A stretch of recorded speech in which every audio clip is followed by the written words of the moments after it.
అందరికీ నమస్కారం. చిన్నారుల శ్లోక పఠనం కార్యక్రమం భక్తి ప్రహ్లాదులకి స్వాగతం. శ్లోకాలు చెప్పడానికి వచ్చిన వాళ్ళందరినీ పిలిచేద్దామా? భువిశ్రీ, సచ్చిత్, చక్రధర్, నాగశ్రీవల్లి. మన చిన్నారులను ఆశీర్వదించడానికి విచ్చేసిన శ్రీమతి స్వాతి గారిని ఆహ్వానిద్దాం. నమస్కారం. మనకిష్టమైన భక్త ప్రహ్లాదుల కార్యక్రమం మొదలు పెడదామా? ముందుగా భగవద్గీత శ్లోకాలు చెప్పడానికి వస్తుంది భువిశ్రీ. భువిశ్రీ, ఇప్పుడు నువ్వు ఏ శ్లోకాలు చెప్తున్నావు? నే భగవద్గీత శ్లోకాస్. మంచిగా పాడు. All the best. Om Shri పరమాత్మనే నమః. అథ శ్రీమద్భగవద్గీతా ధ్యానం. ఓం పాదాయ ప్రతిబోధితాం భగవతా నారాయణేన స్వయం వ్యాసేనాగ్రథితాం పురాణమునిన మధ్యే మహాభారతం అద్వైతామృతవర్షిణీం భగవతీం అష్టాదశాధ్యాయినీం అంబ త్వామనుసంధామి భగవద్గీతే భవద్వేషిణీం నమోస్తుతే వ్యాసవిశాలబుద్ధే పుల్లారవిందాయత పుత్రనేత్ర येन त्वया वारततैलपूर्णः प्रज्वालितो नानमयप्रदीपः प्रपन्नपारिजाताय स्तोत्रवेत्रैकपाणये ज्ञानमुद्राय कृष्णाय गीतामृतदुहे नमः.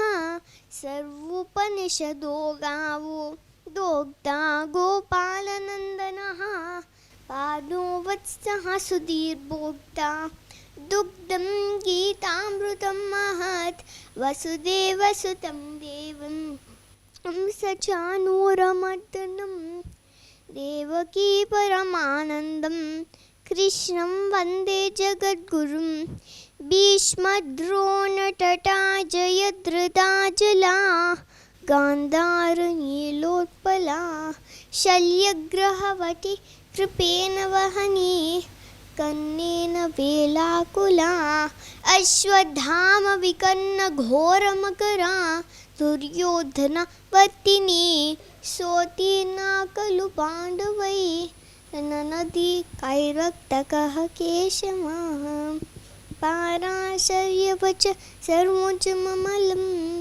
गीतार्थ गण्डोत्कटं नानाख्यानककेसरं हरिकथा सम्बोधन बोधितं लोके सज्जनशटा पदैर्जहरः पेपीयमाना मुदा भूयद्भारतपङ्कजं कलिमला प्रध्वांसिन श्रेयसी मूकं करोति वाचालं पङ्गुं लङ्घयते गिरिं यत्कृपातमहं वन्दे परमानन्दमाधवं यं ब्रह्मा वरुणेन्द्ररुद्र मरुतः शृण्वन्ति दिव्यैस्तवै वेदैः साङ्गपदक्रमोपनिषदै गायन्ति यं सामगाः ध्यानावस्थिततत्कतेन मनसा पश्यन्ति यं योगिनः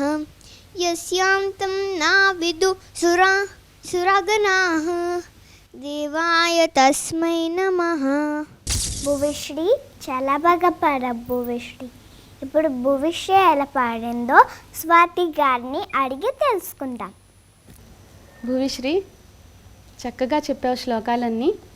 ఎంతో బాగుంది. నువ్వు వేసుకొచ్చిన డ్రెస్ ఎంతో బాగుంది. నీ నగలు బాగున్నాయి. నువ్వు చిన్న లక్ష్మీదేవిలాగా కనిపిస్తున్నావు నాకు. మిమ్మల్ని అందరినీ ఇలా మంచి మంచి శ్లోకాలు చెప్తూ మిమ్మల్ని ఎంతో బాగా తీర్చిదిద్దుతున్న మీ తల్లిదండ్రులకి నా ప్రత్యేక అభినందనలు, నీకు శుభాశీస్సులు. ఇప్పుడు నువ్వు చెప్పిన ధ్యాన శ్లోకాలన్నీ మనం చదువుకునేవి. అయితే విష్ణుమూర్తికి సంబంధించినటువంటి ధ్యానం ఏదైతే ఉందో అది ఈశ్వరుడికి చేస్తాడు ఆయన. కృష్ణ పరమాత్మ ఈశ్వరుడిని ప్రార్థిస్తారు. ఓకే, నువ్వు చెప్పినవి అంతా బాగుందమ్మా, శుభాశీస్సులు. తర్వాత భగవద్గీత శ్లోకాలు చెప్పడానికి వస్తున్నాడు సచిత్. సచిత్, ఇప్పుడు నువ్వు ఏ శ్లోకాలు చెప్తున్నావు? భగవద్గీత శ్లోకాలు. మంచిగా పాడు. All the best. అత తృతీయోధ్యాయః అర్జున ఉవాచ జ్యాయసి చేత్ కర్మస్తే మతా బుద్ధిర్జనార్దన తత్కిం కర్మణి ఘోరే నియో జయసి కేశవ వ్యామిష్యేనేవ వాక్యేనాం బుద్ధిం మోహయసీవ మే తదేకం వద నిశ్చిత్యా येन श्रेयो वमाप्नुयाम्. श्रीभगवानुवाच लोकेऽस्मिन् द्विविधा निष्ठा पुरा प्रोक्तमया नघ ज्ञानयोगेन साङ्ख्यानां कर्मयोगेन योगिनां न कर्मणामनारम्भान् नैष्कर्यं पुरुषोऽश्नुते न च सन्न्यसनादेव सिद्धिं समधिगच्छति न हि कश्चित् क्षणमपि जातुष्चित्य कर्मकृत् कार्यते एव च कर्म सर्वप्रकृतिजैर्गुणैः कर्मेन्द्रियाणि संयम्य य आस्ते मनसा स्मरन् इन्द्रियार्थान् विमूढात्मा मिथ्याचारः स उच्यते. यस्त्रिन्द्रियाणि मनसा नियम्यारभते अर्जुन कर्मेन्द्रियै कर्मयोगम् असत्तसा विशिष्यते. नियतं कुरु कर्म त्वं कर्म ज्यायो ह्यकर्मणः शरीरयात्रापि च ते न प्रसिद्धेद न कर्मणः. ధన్యవాదాలు. సచిత్, చాలా బాగా పాడావు సచిత్. ఇప్పుడు సచిత్ ఎలా పాడాడో స్వాతి గారిని అడిగి తెలుసుకుందాం. సచిత్, నీ పేరు ఎంత బాగుందో, నాకు చాలా నచ్చింది. నువ్వు చాలా చక్కగా చెప్పావు. ఇందులో అర్జునుడికి ఒక సందేహం వచ్చింది. ఏమనంటే జ్ఞానయోగం గొప్పదా కర్మయోగం గొప్పదా అని. జ్ఞానయోగమే గొప్పది అని కృష్ణుడు అన్నారు, కానీ మళ్ళీ యుద్ధం చేయమంటున్నారు.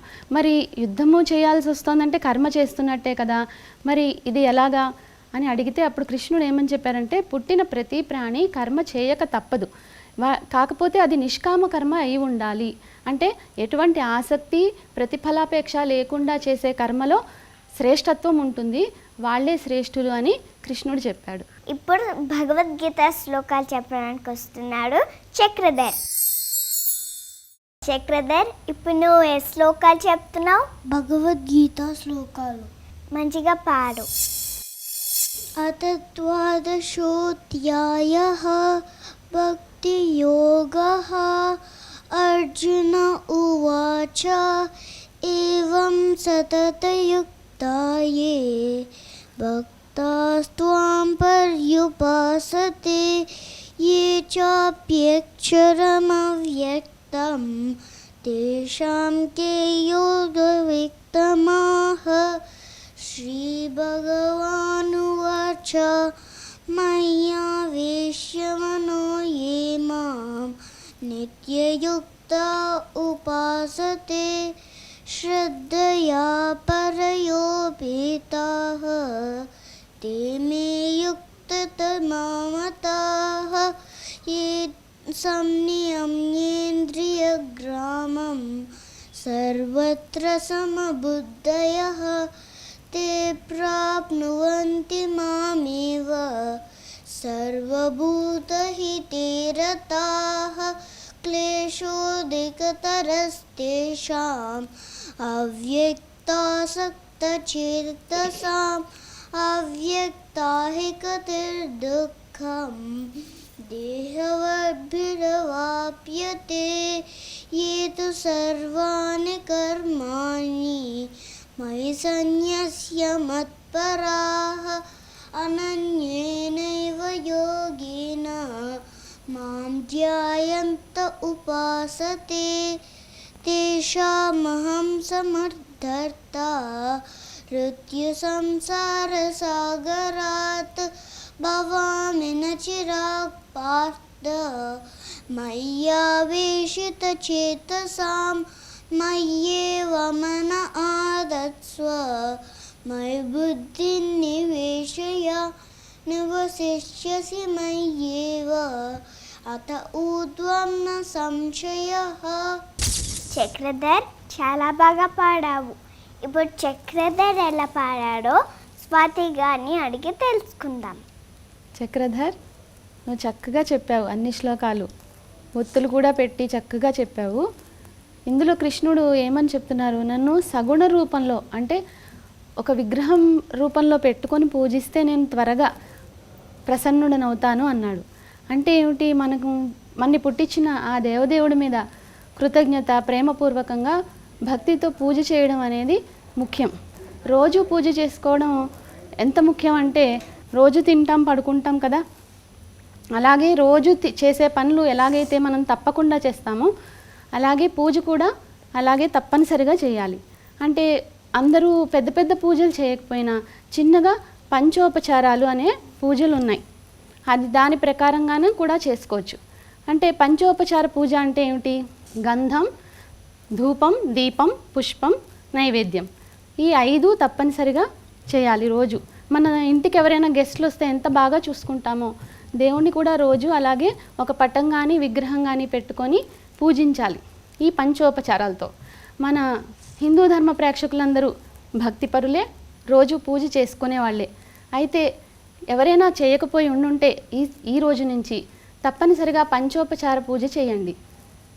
మీరందరూ కూడా, పిల్లలందరూ కూడా కొంచెం కొంచెం నేర్చుకొని మీ ఇంట్లో మీ తల్లిదండ్రులతో పాటు రోజు పూజా నిర్వహణలో పాల్గొనండి. ఓకే, నీకు శుభాశిస్సు నాన్న, చక్కగా చెప్పావు. ఇప్పుడు భగవద్గీత శ్లోకాలు చెప్పడానికి వస్తుంది నాగశ్రీవల్లి. నాగశ్రీవల్లి, ఇప్పుడు నువ్వు ఏ శ్లోకాలు చెప్తున్నావు? భగవద్గీత.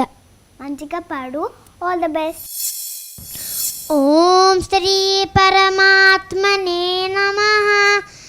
అద ప్రథమోऽధ్యాయః అర్జున విషాదయోగః. ధృతరాష్ట్ర ఉవాచ ధర్మక్షేత్రే కురుక్షేత్రే సమవేతాయుత్సవః మామకాః పాండవాశ్చైవ కిమకుర్వత సంజయ. సంజయ ఉవాచ దృష్ట్వా తు పాండవానీకం యూథం దుర్యోధనస్తదా ఆచార్యముపసంగమ్య రాజా వచనమబ్రవీత్ పశ్యైతాం పాండుపుత్రాణాం ఆచార్యమహతీం శమూం యూథాం నృపతపుత్రేణ తవ శిష్యేన ధీమతాః అత్ర శూరా మహేశ్వాసాః భీమార్జున సమాయుధి యుయుధాను విరాతస్య కృపదస్య మహారథః దృష్టికేతుశ్చేకితానః కాశీరాజస్య వీర్యవాన్ పురుజిత్ కుంతిభోజస్య శైబ్యస్య నరపుంగవః యుధామన్యుస్య విక్రాంతాః ఉత్తమౌజాస్య వీర్యవాన్ సౌభద్రో ద్రౌపదేయాస్య సర్వ ఏవ మహారథాః అస్మాకం తు విశిష్టాయే తాన్నిబోధ ద్విజోత్తమ నాయకా మమ సైన్యస్య సంగనార్థం తాం బ్రవీమితే భవాన్ భీష్మస్య కర్ణస్య కృపస్య సమితింజయః అశ్వత్థామా వికర్ణస్య సౌమథత్తిస్థదైవ చ. నాగశ్రీవల్లి, చాలా బాగా పాడావు. ఇప్పుడు నాగశ్రీవల్లి ఎలా పాడిందో స్వాతి గారిని అడిగి తెలుసుకుందాం. నాగశ్రీవల్లి, చక్కగా చెప్పావు. నీ పేరు కూడా చాలా బాగుంది. ఆ శ్రీవల్లిలాగే ఉన్నావు, అమ్మవారిలాగా. పెట్టుకున్న డ్రెస్ అన్నీ చాలా బాగున్నాయి, నువ్వు పెట్టుకున్నవన్నీ కూడా బాగా చెప్పావు. అయితే అర్థం చేసుకుంటూ చెప్పు. అర్థం కూడా వింటూ మీ పేరెంట్స్ని అడిగి అర్థం తెలుసుకొని చదువుతూ ఉండు వదలకుండా భగవద్గీతని. ఇందులో నువ్వు చెప్పిన ఈ మొదటి అధ్యాయం అర్జున విషాద యోగం. ఇందులో అర్జునునికి వచ్చిన సందేహాలు, భయాలు, ప్రశ్నలు ఇవన్నీ కూడా అందరికీ వచ్చేవే. మనందరికీ వచ్చిన సందేహాలనే ఆయన అడిగారు. అలాగే కృష్ణుడు వాటన్నిటికీ లోకపరంగా మొత్తం లోకానికి అంతటికీ అందేలాగా జవాబులు చెప్పారు. అంటే మనం తీసుకునే ప్రతి ప్రశ్నలకు వచ్చే జవాబులన్నీ కూడా ఒక కాలానికి కానీ, ఒక ప్రాంతానికి, ఒకే దేశానికి సంబంధించి, ఒక వర్గానికి సంబంధించినవి కావు.